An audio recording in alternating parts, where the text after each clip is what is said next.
ভারত ও পাকিস্তানের মধ্যে ৮৭ ঘণ্টা ধরে চলা সংঘাত শুধু যুদ্ধক্ষেত্রে সীমাবদ্ধ ছিল না, তা কাঁপিয়ে দিয়েছে অর্থনীতি, বিনিয়োগ ও আকাশপথ।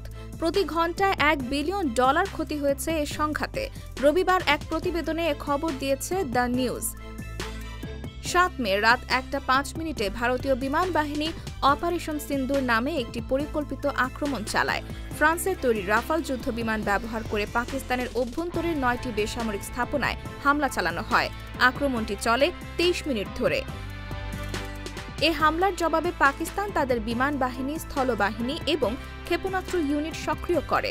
চীনের তৈরি জে-10C যুদ্ধবিমান ও উন্নত প্রতিরক্ষা প্রযুক্তি ব্যবহারে পাকিস্তান দাবি করে তারা ৩টি রাফাল যুদ্ধবিমান ও ১২টি ভারতীয় ড্রোন ভূপাতিত করতে সক্ষম হয়েছে।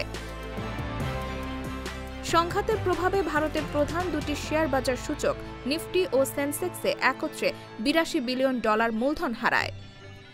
উত্তরের আকাশপথ বন্ধ থাকায় প্রতিদিন বাণিজ্যিক বিমান চলাচলে $৮০ লাখ ক্ষতি হয়। জনপ্রিয় ক্রিকেট টুর্নামেন্ট স্থগিত হওয়ায় সম্প্রচার, টিকিট ও বিজ্ঞাপন থেকে যুক্ত হয় আরও $৫ কোটি ক্ষতি। সামরিক খাতে ব্যয় হয় প্রায় $১০ কোটি এবং যুদ্ধ বিমান ধ্বংসের কারণে ক্ষতি হয় অতিরিক্ত $৪০ কোটি। পণ্য পরিবহন, বাণিজ্যিক লেনদেন ও বিনিয়োগে বিঘ্ন ঘটায় ভারতের মোট ক্ষতির পরিমাণ দাঁড়ায় প্রায় $৮৩ বিলিয়ন। অন্যদিকে পাকিস্তান তুলনামূলকভাবে কম ক্ষতির মুখে পড়ে। শেয়ার বাজারে $২৫০ কোটি, বিমান চলাচলে $২ কোটি এবং ক্রিকেট লিগ বন্ধ থাকায় $১ কোটি ক্ষতি হয়। ড্রোন ও ক্ষেপণাস্ত্র ব্যবস্থাপনায় ব্যয় হয় প্রায় $৩০০ কোটি। সব মিলিয়ে পাকিস্তানের মোট ক্ষতি আনুমানিক $৪ বিলিয়ন। এই ৮৭ ঘণ্টার যুদ্ধ শুধু আকাশে হয়নি, তা শেয়ার বাজার, অর্থনীতি ও কল্পিত নিরাপত্তার গর্বেও আঘাত হানে।